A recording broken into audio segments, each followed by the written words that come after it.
quem acha que fazer viagem a trabalho para o exterior é puro glamour, tá bem enganado. No nosso episódio de hoje, vamos falar sobre alguns perrengues que essas grandes conquistas nos trazem. Estou aqui com meu amigo Kenji. Tudo bem, gente? Eu sou o Kenji, sou gerente aqui da área de qualidade e é sobre esses desafios de viagens aí que a gente vai comentar um pouquinho aqui nesse episódio, tá? Então, o que a gente precisa fazer, quando que surge essa demanda, alguns causos aí engraçados, interessantes aí também pra gente compartilhar com vocês. E para esse episódio aqui a gente tem também a honra de chamar e de ter aqui a presença do Fernando Benhossi, nosso líder aqui de qualidade da área de qualidade aqui da NTT Data Brasil. É um prazer estar aqui, né, e compartilhar um pouquinho das experiências aí que eu tive ao longo da minha carreira. Até refletir um pouquinho sobre esse episódio, eu percebi que nos últimos 8 anos aí de carreira, apenas 2 eu não trabalhei para projetos internacionais, então tem algumas coisas para compartilhar aqui. Sejam muito bem-vindos e vamos começar. Eu já puxo o começo dessa conversa com um tema polêmico aqui. Todo mundo fala que é muito glamour, né? Eu vejo quando a gente começa a agenda das viagens, aí todo mundo fala assim, aquela piadinha de, tá fazendo na ponte aérea, tá ficando comum. Vai na executiva. Vai na executiva, né? E a questão de, mas você só vai pra passear, né? Você lembra de trabalhar? Quando que você lembra de trabalhar, né? Então, eu queria já puxar essa polêmica aqui também, porque posso falar que, assim, tem perrengues. Lógico que é aquele famoso perrengue chique, né? Porque quando a gente fala que vai pra fora, tem sempre realmente um aprendizado, uma experiência bacana, mas o perrengue, ele existe. Ele tá abraçado com a gente a todo momento, né? Porque viagem a trabalho é bem desafiador, né? Então eu queria já puxar um tema aqui com vocês também para falar sobre isso. Já tive algumas experiências, o Fernando aqui também, a Dani sei que já morou fora também, então é uma coisa que acho que é comum em todos nós aqui, que na verdade a pergunta que eu faço aqui também, Fernando, assim, é realmente glamour essa viagem, não? Essas viagens, né? Assim, tem uma parte muito legal, né? A experiência que você tem de viajar, né?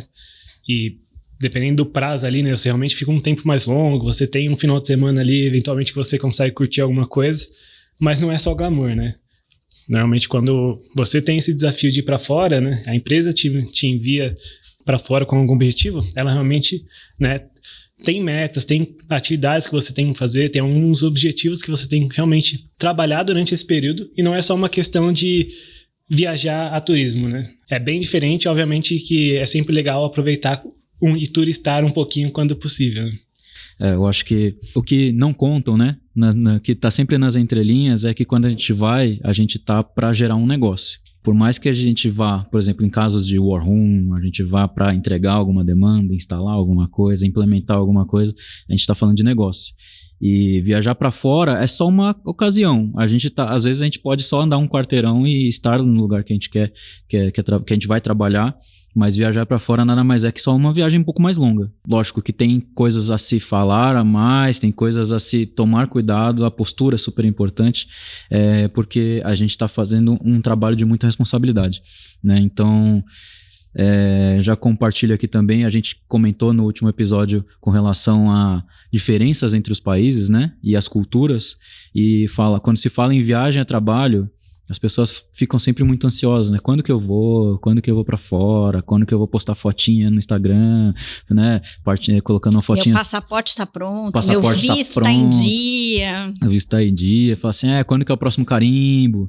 Né? Então, fala assim, quando que eu vou fazer o check-in no aeroporto? Vão me mandar num voo bacana e eu vou direto, eu vou fazer 500 escalas com 24 horas de voo. Exatamente.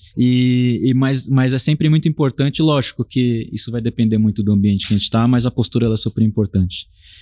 Quando se vai para fora, a gente tem que entregar, né? E a gente tem que gerar negócios ou entregar um negócio, então é muito importante que a gente também tenha noção disso. Deixar o 100% de tranquilidade, o desapego com tudo, realmente para uma viagem de férias. E como disse o Fernando aqui também, se a gente puder aproveitar, deve ser aproveitado, com certeza, porque faz parte, né? A gente vai a trabalho, mas lógico que nas horas livres a gente pode aproveitar um pouquinho, a gente pode socializar, conhecer outros lugares, que eu acho que isso ajuda, e isso é uma compensação também da responsabilidade que dão em cima da gente, né? Mas vamos lá, né? Vamos ao que todo mundo quer saber. Contem aí pra gente um perrengue assim.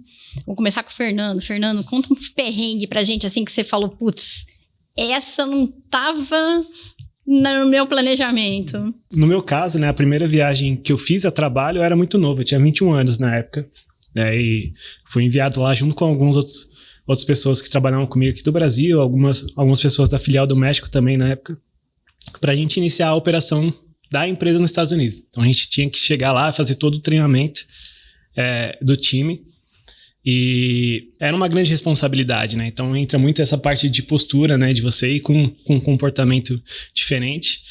E acho que o primeiro grande perrengue assim que eu tive foi justamente já indo para os Estados Unidos, né? E obviamente, o visto estava tudo certinho, o hotel estava reservado, estava tudo certo, né? Mas gera esse nervosismo. A primeira viagem internacional que eu estava fazendo, eu não me planejei muito bem para essa parte da viagem, né?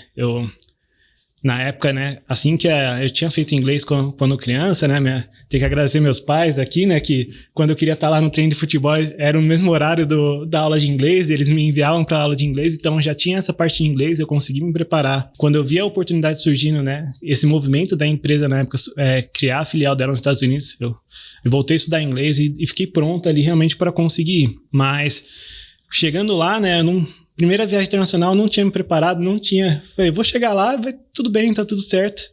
E aí o primeiro ponto, eu não sabia que na imigração não podia usar celular. Então já me gerou um nervosismo, porque eu não tinha nada em papel, onde ia ficar, o hotel, os contatos, tava tudo no celular. Então eu falei, se a gente de imigração me perguntar alguma coisa, eu não vou saber exatamente responder, eu só sei o nome do hotel. E eu sei que tem uma pessoa da empresa que vai chegar aqui, vai me buscar no aeroporto e vai me levar pro hotel. E aí, para aumentar um pouquinho mais o nervosismo, né?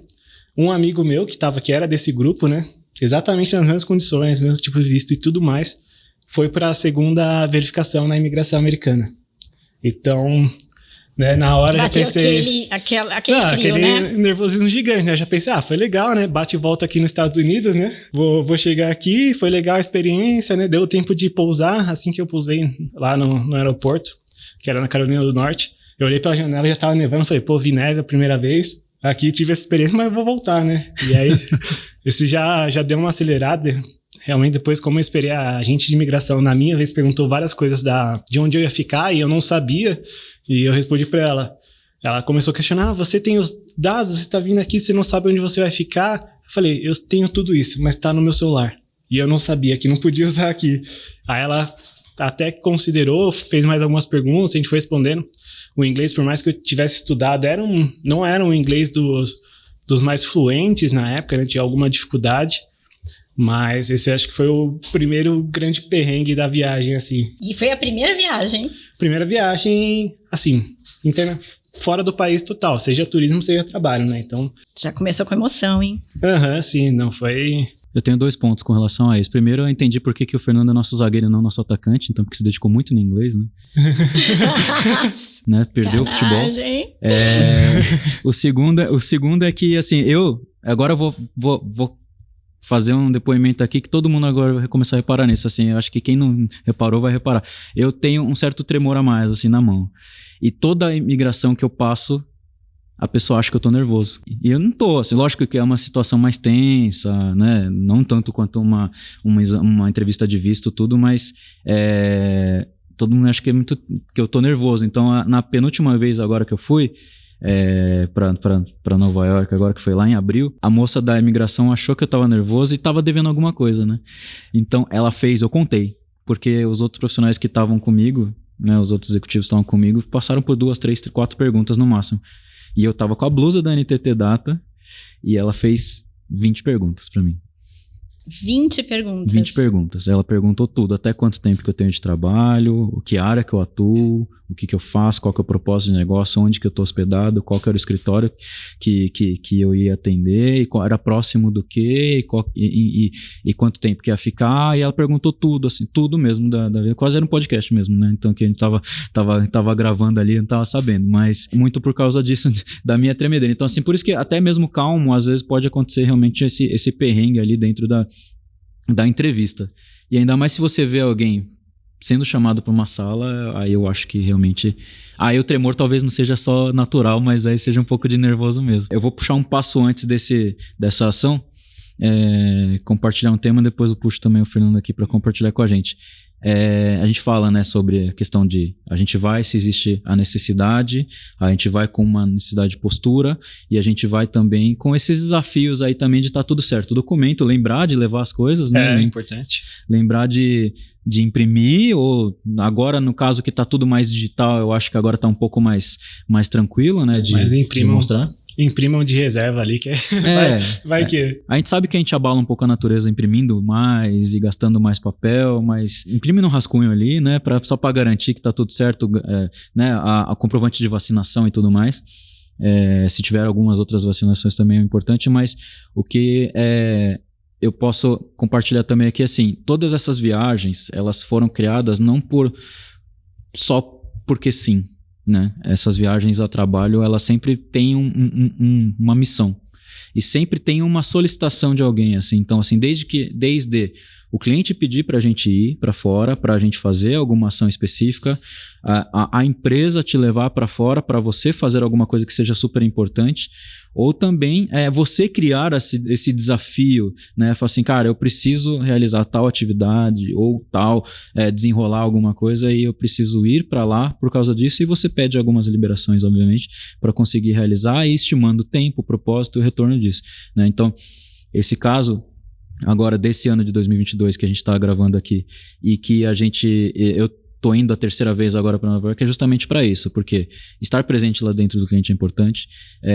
gerar novos negócios é super importante, e também a questão de solucionar problemas que só um relacionamento, né, frente a frente ali conseguiria resolver. Porque tem gente do cliente que está aqui no Brasil e tem gente do cliente que está lá em Nova York. Então, a gente, como o tamanho que a NTT Data tem, com a dimensão que eu digo, né, e também a potência que a NTT Data tem, ela tem que se fazer presente, né? E a gente se faz presente também indo para lá. Para você, Fernando, como é que foi esse primeiro trabalho seu com 21 anos que você foi para os Estados Unidos? Ele foi para que necessidade? A gente precisava iniciar a operação da empresa lá nos Estados Unidos. Então, aqui no Brasil, né, por mais que muito novo, né, eu já tinha um tempo ali de experiência. A empresa que eu trabalhava tinha uma ferramenta própria na época, né? Então ela não tinha tantas pessoas de mercado que conheciam dela. Então, para iniciar essa operação, o desafio era muito grande. Era sair de 0 para 100 pessoas em alguns meses. Então, e quanto tempo você ficou lá? Eu fiquei 5 meses no total. E fala a verdade, teve mais perrengue aí no meio, não teve não? Ah, com certeza, né? Acho que até um ponto curioso, antes mesmo de ir, né? Quando normalmente você entra numa empresa, né? Uma empresa que leva a parte de compliance, ética e tudo mais a sério, né? Segurança dos dados, você tem alguns treinamentos obrigatórios que normalmente você precisa fazer ali, né? De segurança e tudo mais. E o meu primeiro treinamento obrigatório antes de ir era o que eu tinha que fazer no caso de um furacão de terremoto. Então já é bem diferente, né? A gente não vê isso aqui no Brasil, que a gente nem tem essa necessidade, né? E aí, né, quando a gente chegou lá, tudo nevando, saí para jantar no dia que eu cheguei lá era 2 de fevereiro, então inverno... Fala a verdade, você pensou, eu devia ter prestado mais atenção naquele treinamento que eu vou ter que pôr em prática com essa neve toda. Sim, depois teve um dia até que teve nevasca, a gente teve que sair mais cedo do trabalho e tudo mais. Mas acho que o primeiro grande perrengue, assim, e até pela questão do idioma, que para mim na época não estava tão evoluído assim, eu precisava realmente praticar um pouquinho mais, foi a primeira turma de treinamento. Tinha uma dificuldade realmente na comunicação ali, que não estava tão fluida. Para minha sorte, dentro da minha dificuldade, tinha uma menina na turma que conseguia entender muito bem o que eu falava, e entendia a ferramenta. Ela era realmente muito inteligente e muito rápida para entender as coisas, e ela virou praticamente um tradutor, né?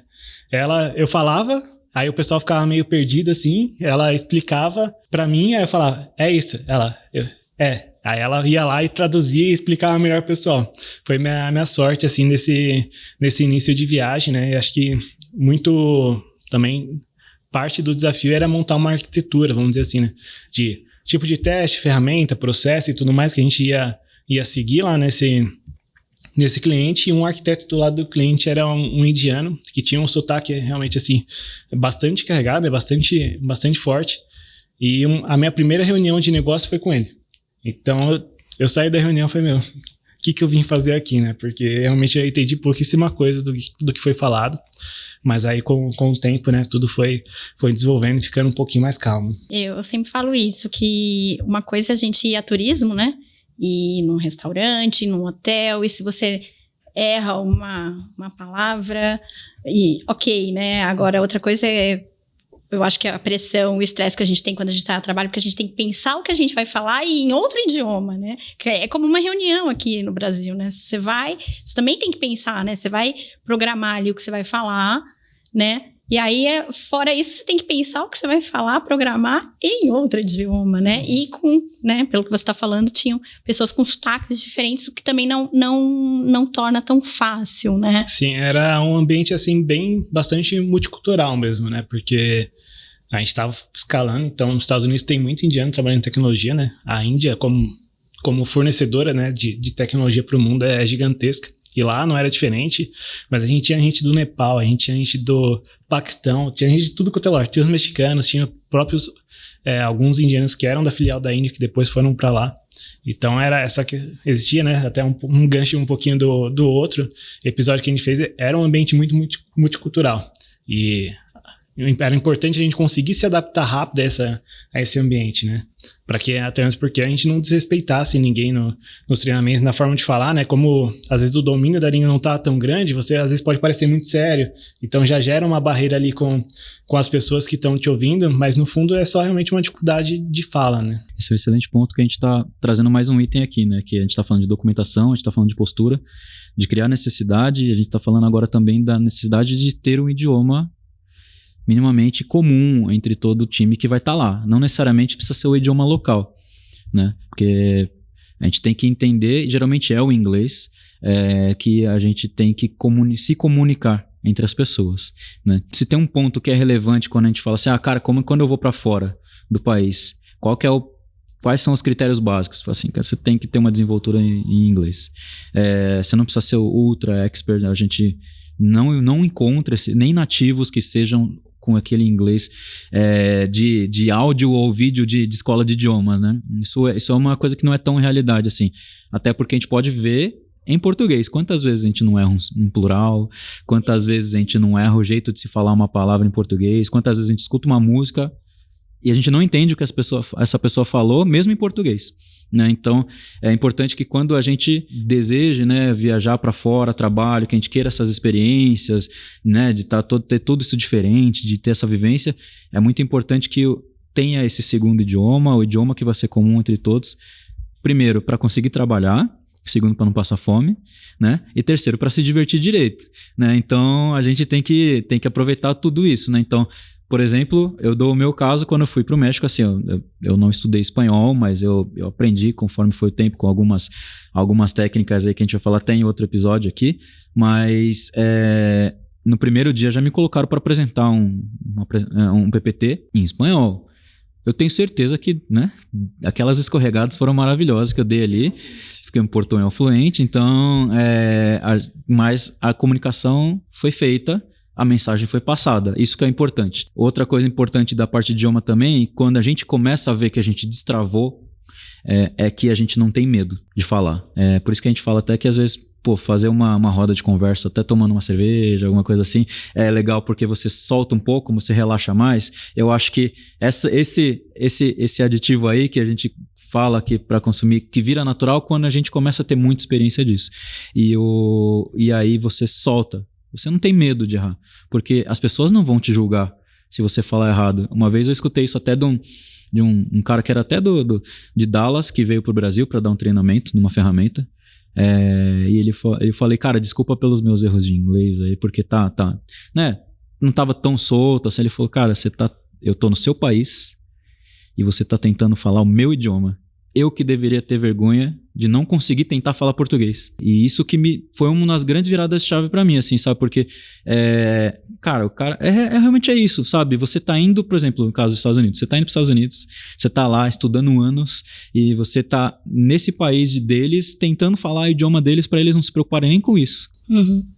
E isso é realmente significativo, né? Então a gente tem que também ter tranquilidade. Falar assim, cara, o inglês a gente não transforma de um dia para noite. Falando em idiomas, quem nunca, né? Falsos cognatos. E aí, conta alguma história. Já começa a clássica no avião, você sonado, você vai no banheiro, você erra a porta, né? Não tem jeito, né? Sim, não tem, sim. Né? O push é o tradicional, o famosão, né? A gente vai no tato, né? Ainda mais com sono assim. Empurrou, você, puxou, beleza, se puxar não funcionou, é empurrar. Né? Mas eu tenho um caso que é muito clássico, que é o próprio Pretend. Né? Quantas vezes a gente não fez uma reunião de alguém, por exemplo, do Brasil ou de algum lugar, que fala que quer fazer alguma coisa e ele usa o Pretend, né? Então, mas você não tá pretendendo nada, né? Pelo contrário, você tá gerando mais desconfiança deles, né? Então, isso acontece muito mesmo, assim, sabe? Isso é um dos mais recorrentes, né? Eu tive um caso, não é exatamente um falso cognato, mas quando eu tive a oportunidade de ir pra Colômbia, né? Fui pra Bogotá e pra Medellín, fiquei lá um tempo.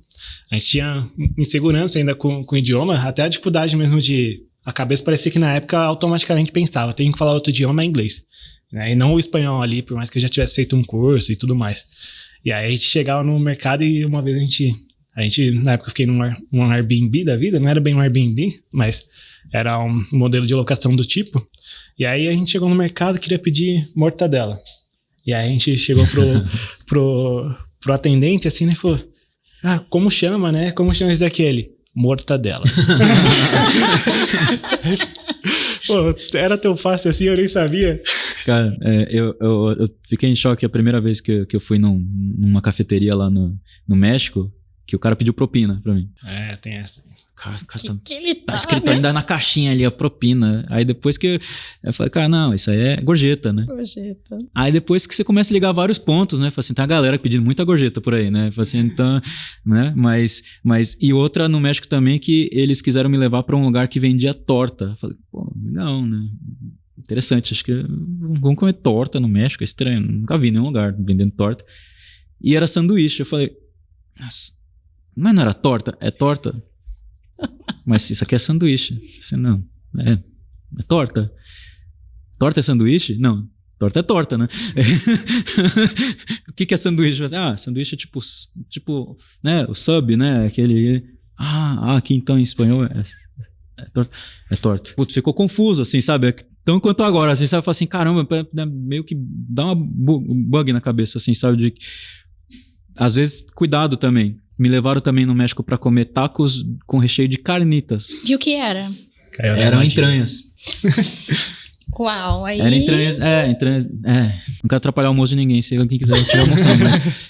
Era gostoso até, sabia? Se ninguém me falasse nada, eu ia acreditar que era ok. Mas... Bendito. E comidas? Já aconteceu isso? De comer uma coisa achando que era uma coisa, era outra? Acho que no meu primeiro dia mesmo. Pediu no susto, né? No primeiro dia mesmo, né? Já tinha um pessoal que tinha ido uma primeira vez, eles vieram, né, para as festas do final do ano e voltaram com a gente, né, com um pessoal que nunca tinha ido antes. E aí, falei, pô, chegar aqui, né, tem a fama ali de muito fast food, muita gordura, né? Não sei como vou reagir, né? Não quero passar mal, amanhã eu já tenho que trabalhar. E aí a gente foi num restaurante que ficava bem do lado do hotel. E aí eu pedi pro pessoal, alguns ingredientes eu não sabia muito bem o que era. Aí eu só pedi uma recomendação. Falei, me indica uma salada aqui, porque eu, né, já é de noite, já era tarde, quero comer um negocinho mais levezinho. Ah, cara, não, essa salada aqui é muito boa. Aí quando chegou a salada, tinha 2 tipos de queijo, bacon, Doritos. Falei, gente, eu queria um negócio mais leve, né? Não era uma salada, assim, não era bem isso que eu tava esperando, né? De salada mesmo tinha cenoura, tomate e alface, mais nada. Acreditar na indicação do local, geralmente a gente cai numa cilada bem, né? Bem daquelas mesmo, assim, sabe? O México, é que a comida mexicana ela é muito diferente de todos os lugares. Não tanto quanto talvez uma asiática, assim, mas você corre um risco com a pimenta, sempre. E eu ia falar isso, ia carregada na pimenta, né? Sempre. Pimenta até no doce. Ui. Então, tem muitas barraquinhas na rua que vende salada de fruta. Fala assim, pô, que legal, vou comprar uma salada de fruta aqui no copinho todo. O cara, quando você vai te entregar, ele taca uma colherada de pimenta ali. Fala assim, quem que inventou isso, né? Fala assim, curioso, né? Tem na bebida, né? Tem nos doces, na comida. Tudo tem pimenta. É meio que o tempero padrão deles, assim, sabe? Tudo além do coentro e canela também, que não sou dos maiores fãs, mas tudo tem também. E tudo tem, assim, e outras coisas que são muito particulares. Por exemplo, no salgado tem abacaxi. Lá, abacaxi é salgado, abacate é salgado. Abacate salgado. Então, é diferente. Agora, por exemplo, nos Estados Unidos, se você pedir uma recomendação, vai vir gordura, assim, sabe? Assim, você pede qual que é o tamanho tradicional de um lanche, por exemplo, de pastrame, o cara vai te dar um lanche que é maior que a sua cara, assim, sabe? Então, porque é o tamanho deles. Tem a série lá do Super Size Me lá, que realmente é isso, sabe? Se você vai pedir um tamanho grande aqui no Brasil, você vai pegar uns 700ml, 800ml. Lá é 1,2 litro, né? 1,3 porque é pra acabar com o bujão lá, né? De refrigerante, né? Então, assim, é diferente. Acreditar na indicação deles, assim, é legal, é uma experiência, mas tem seus riscos, né? Eu acho que tem essa parte, né? A gente aqui no Brasil é um pouco diferente de outros países, né? Porque eu fui pra México, né? Fui pra Colômbia ali. Então, a gente não tem esse hábito de comer fruta muito com salgada, né? Às vezes eu ainda vejo por aí um pessoal comendo uma banana e tal, mas lá é muito assim, abacate domina. Acho que todo lugar que você vai tem muito abacate salgado, né? Até uma vez, quando eu tava na Colômbia, eu comentei, né, com um colombiano que a gente comia, batia com leite e açúcar. Ele falou, não é possível, vocês estão totalmente errados. Eu falei, não, prova, é bom. Aí ele provou. Aí, falei, e aí, como foi a experiência, né? Ele falou, não é ruim, mas não vou comer nunca mais. Tem uma questão interessante também, que é como a questão dos hábitos de alimentação dos países que a gente vai. Por exemplo, quando eu fui a primeira vez a trabalho lá para Nova York, eu senti isso, eu nem lembrava que acontecia isso, assim, sabe? Eu tinha trabalhado já com americanos, e sempre me falaram isso, assim, o americano, ele almoça na mesa, porque ele quer trabalhar... Mesa de trabalho? Na mesa de trabalho, Ele leva, geralmente, a comida de casa, tudo, porque ele quer ser produtivo, ultra produtivo, para sair cedo. É super justo, né? Até porque, geralmente, a janta deles é cedo, assim, tradicionalmente, assim, a janta deles é cedo, tipo, 6 horas da tarde já tá jantando, tanto que depois tem o supper, né? Que é a refeição pós, né? Pós a janta, que é lá no final da noite, tudo. Então, a primeira coisa que eu senti quando eu fui lá, eu tava no Brooklyn lá, o pessoal falou assim, o pessoal não vai sair pra almoçar? Tô esperando alguém, né? Assim, eu não vou sozinho, né? Assim, eu tô esperando alguém, todo mundo já comendo ali, tudo. Eu falei, às vezes é o pessoal da marmita, né? Tem o pessoal da marmita aqui no Brasil também, né? Mas era todo mundo. O que eles fazem? Ou leva, ou eles saem para algum lugar, um Walgreens ou alguma coisa assim, e compram uma salada, um prato que já tá montadinho, ou monta ali mesmo, leva pro escritório e continua trabalhando e comendo. Para ser, tipo, 15 minutos já resolveu a alimentação ali, depois vai para casa. Isso pra gente é bem diferente, É diferente, né? A gente gosta de ir no quilão, né? Fazer 2 horas de almoço, caminhar no sol, Dá né? aquela pausa, no cérebro. Né? Dar esticada na perna, respirar o ar fora do escritório, tudo. Então isso tem bastante disso também. Assim como, por exemplo, eu fui a turismo no Japão e lá também tem bairros empresariais. Os bairros empresariais praticamente não tem restaurante, assim, sabe? Tudo ou é no subterrâneo dos prédios comerciais, ou nas estações. Porque lá é diferente. Lá a refeição principal é a primeira do dia, é o café da manhã. Então eles comem macarrão mesmo, assim, sabe? Comem arroz de manhã.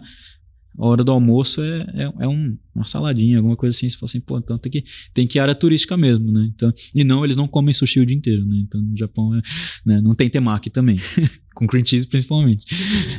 Mas é diferente, né? Então, o México não. O México... tem uma coisa legal pra contar do México sobre alimentação, só pra gente encerrar esse tema alimentação. Eles me levaram num restaurante que dava pra escolher toda a sequência, né, de comida, o course todo, né? E aí chegou arroz, chegou o frango, aí chegou a salada e eu fui esperando. Falei, caramba, né? Eles trazem de pouco em pouco, né?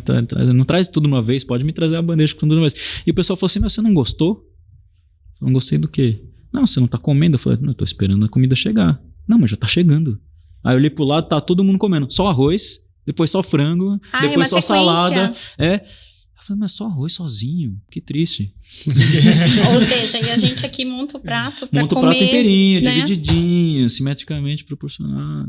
Então, simetricamente proporcional, aí fala o seu lado japa, né? Então, eu tenho uma questão de... Se tem comida sobre comida, é porque já passou um pouco do limite de comer, né? Mas, né, então, eu não sou tão paranoico de uma comida não pode encostar na outra, tudo mais.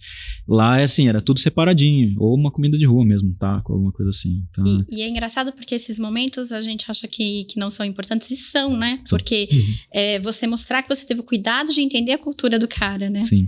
Isso porque às legal. vezes você pode estar ofendendo sem querer, né? Exato. E isso é um ponto que a gente pode puxar também, principalmente pela parte uma boa parte da viagem tem o networking, né? Então, não necessariamente a gente vai só viajar com as pessoas que a gente conhece, a gente vai se relacionar com outras pessoas também. O networking ele é super importante porque depois fica pós-viagem. Fica alguma coisa depois que tem que ser resolvida E aquele vínculo, aquela conexão com aquela pessoa de lá, ela foi feita. Então, pode gerar negócios, pode gerar mais parcerias de trabalho, pode gerar uma amizade. A gente fez o primeiro episódio aí com a Mana Sweeney e ela é realmente uma pessoa que eu tive alguns projetos com ela. Virou uma amizade que pode gerar novos negócios de novo. E é muito importante também esse relacionamento. Você pode, ao contrário, né? No pior cenário...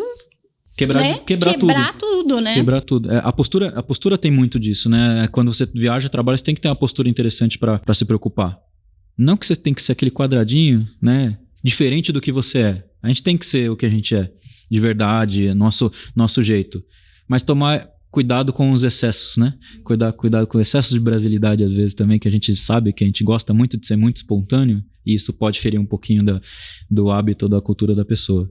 Né? Então, a gente viu muito disso realmente, né? A gente falando de ambientes multiculturais, você tem muito relação com isso, mas a postura e o relacionamento entre as pessoas, eles são muito importantes mesmo. Né? Acho que o Fernando já teve também esse senso aí também, e muito. Tem uma coisa legal, que eu acho que posso até te fazer uma pergunta com relação a isso, Fernando. Você sentiu que depois que você teve essas experiências, que foram acontecendo, a sua visibilidade melhorou? Com relação aos seus companheiros de equipe, sua liderança, o cliente que você entendia, ou o próprio interno mesmo, assim, que as coisas foram evoluindo, assim, fala assim, caramba, ele entregou o resultado, ele teve essa experiência, e isso deu mais visibilidade até para você? Sem dúvida, assim, até tem dois itens, assim, né? Um é que quando eu tava lá, né, eu até vi uma foto sexta-feira, né, alguns dias atrás aqui, antes da gravação, minha, e eu tinha muito cara de novinho, assim, 28 anos, né? Sem barba, cabelinho mais curtinho, muito cara de adolescente quase assim. E lá, né, por todo o trabalho que a gente tava fazendo, né, parte de postura e o que a gente realmente tava ali focado em entregar e fazer acontecer o que precisava ser feito, né, uma vez tava conversando com um americano lá, ele perguntou, quantos anos você tem? Aí eu falei, 21. Aí ele respondeu assim pra mim, nossa, você tem muita responsabilidade com uma pessoa de 21 anos, né, e até porque lá era muito comum que o pessoal começava a trabalhar, quando começava a trabalhar... já no final da faculdade, né? E aqui não, né? No final do primeiro ano de faculdade eu já estava trabalhando, já estava na área aqui de qualidade, automação e tudo mais, e lá era um ponto, né, bastante diferente. E outro que deu realmente essa visibilidade, a viagem aos Estados Unidos, né, 5 meses, depois outras coisas que eu fiz, né, para México, ainda trabalhando aqui do Brasil, mas para o México, para o Chile, depois presencialmente na Colômbia de novo. Dentro da empresa que eu ficava, tinha uma salinha de P&D. E tinham 5 posições nessa salinha de P&D. Uma vez uma das diretoras entrou lá, eu era novo naquela sala, mas já estava ali, ela chamou um por um pelo nome e ela se referiu a mim como menina, porque eu realmente era novo ali, né? Não era um ambiente que eu costumava ficar, ficava muito mais em cliente do que dentro da empresa. E aí depois dessas viagens e tudo mais, né, um dia ela entrou na sala de novo e chamou um por um, né, e falou, Fernando, né? Ela foi, bom, acho que é muito mensurável, né? E até, na época, fiquei 6 anos nessa primeira empresa que eu tive essa experiência. Então, no dia que eu saí, o próprio dono da empresa era uma empresa, por mais que tinha esses projetos internacionais e as filiais e tudo mais, era uma empresa pequena, né, vamos dizer assim, né, comparado com o tamanho da NTT, por exemplo. E o próprio dono da mesa estava lá novamente na minha posição na sala de P&D e ele veio presencialmente no meu último dia e falou, obrigado por tudo que você fez pela empresa, né, pela sua disponibilidade, pelos trabalhos que você fez fora, né, pelos pilotos que eu até fui para fora fazer e realmente depois a gente conseguiu converter em alguns contratos ali para a empresa, então a visibilidade mudou muito. E até um outro gancho que foi nessa experiência que eu trabalhei com um gerente que depois me trouxe, na época, aqui para Everest, né? Que era o Hayashi. Ele foi meu gerente lá, ele viu como, por mais que tivesse pouca experiência e pouca idade, como as coisas foram conduzidas. E surgiu a oportunidade aqui na Everest, na época, né? Não, por mais que a gente era parte do grupo já no NTT. E ele precisava de alguém com inglês, com as características que ele tinha visto e tinha gostado, né? E surgiu essa oportunidade de vir para cá na época também. Muito bom. E eu queria te fazer uma pergunta agora para você, Dani, nossa host aqui. Uau. Você que morou na Espanha, como que é ser uma estrangeira na Espanha? Assim, né? Você trabalhou lá também? Não. Não trabalhou? Não trabalhei. Mas como que foi a vivência lá? Como que foi o dia a dia? questões de perrengue também, de estar em outro país, na sua residência mesmo, assim, isso é diferente daqui? É bem diferente. Foi muito bom, me surpreendeu bastante, eu fui muito bem recebida. Na época eu não estava trabalhando, mas enfim, eu era casada, meu marido estava, então eu tinha muito contato também com as pessoas do trabalho dele, né? Então, às vezes, a gente tinha um apartamento, recebia essas pessoas, então eu também tinha que me programar de como recebê-las, né? O que servir, né? Como falar. E, assim, foi bem tranquilo. Perrengues, acho que foi mais um pouco mesmo com a língua, com a questão de algumas palavras que tem um pouco de diferença no espanhol lá para o espanhol aqui da América Latina. Então, uma vez, sem querer, eu usei uma palavra e aí eu descobri que lá era normal, era tipo moça, e na Venezuela, que era a pessoa que eu tava falando, era prostituta. Uau! E aí ela ficou me olhando e eu assim, sem entender o que eu falei de errado, né? Aí ela me explicou o que era isso no país dela, né? Uma outra questão foi quando eu fui para Barcelona, e aí eu cheguei, fui passear e tal, mas cheguei sozinha e fui tomar um café e pedi como eu sempre pedi em Madrid, que foi onde eu morei, né? A pessoa não conseguia entender o que eu falava e eu não conseguia me fazer expressar e eu só queria um simples café com leite, né?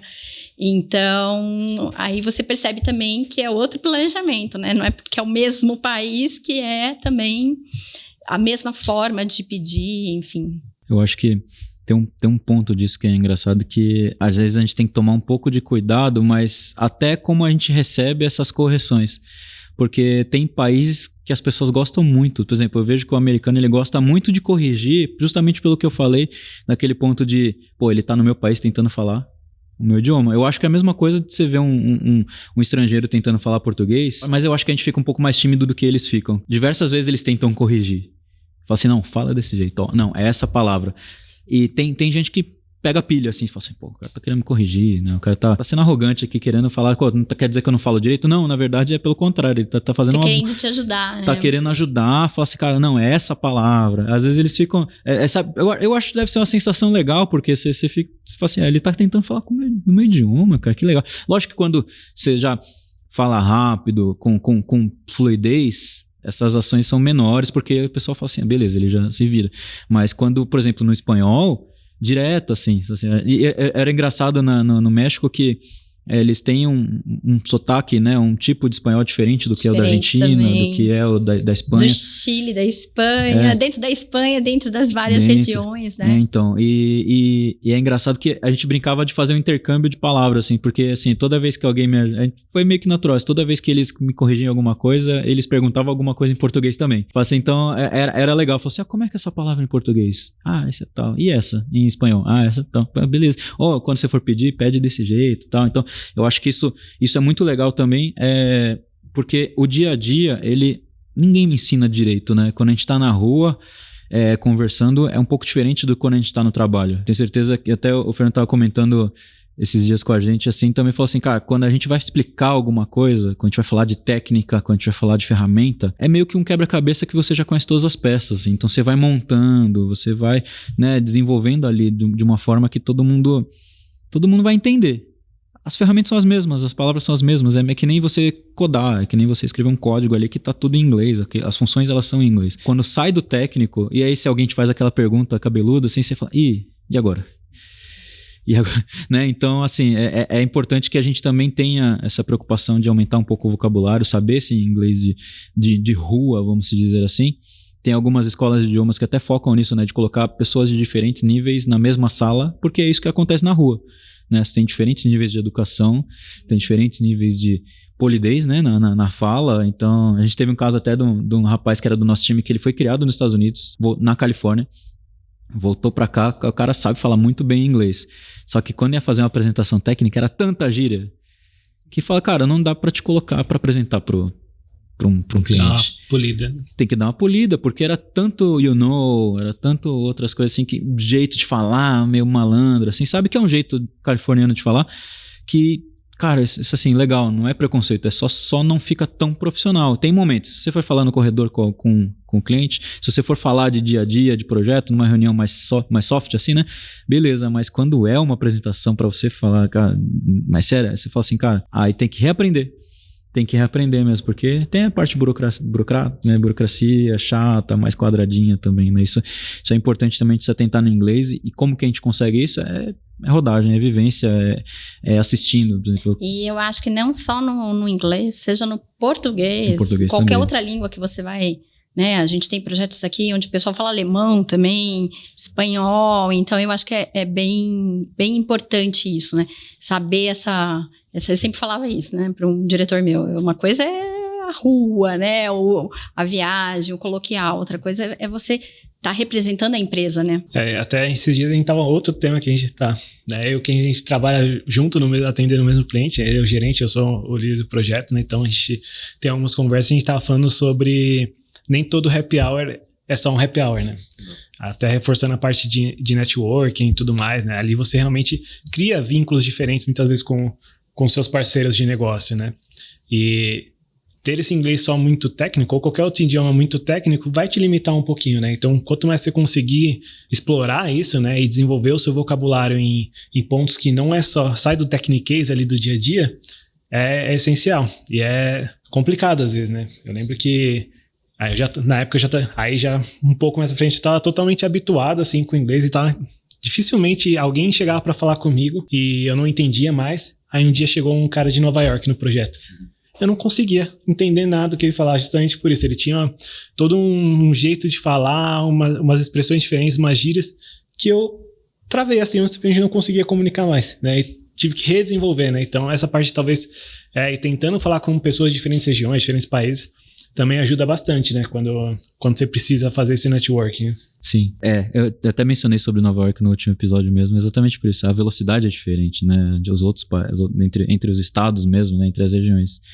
Mas, em resumo aqui, gente, assim, lógico que a gente compartilha perrengues, dificuldades, tudo isso não é para desestimular ninguém, né? Muito pelo contrário.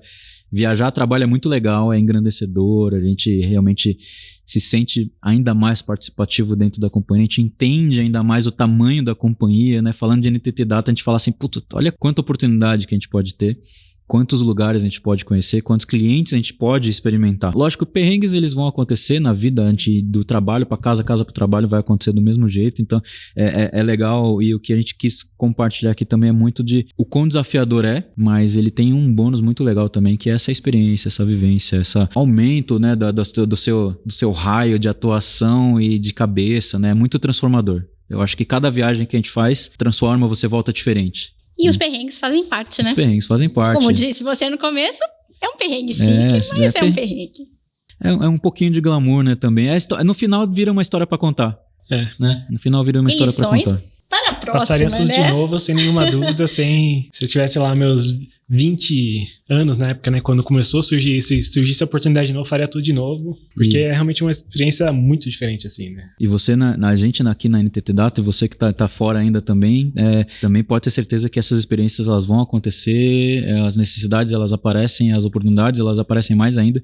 Então, dentro daqui da NTT Data, como uma empresa global, uma multinacional, esses desafios, eles aparecem a todo momento, né. Então, estar no momento certo, com a capacidade certa, com o skill técnico certo, com a proficiência de idioma também, tem uma chance muito grande aí de você viver tudo isso.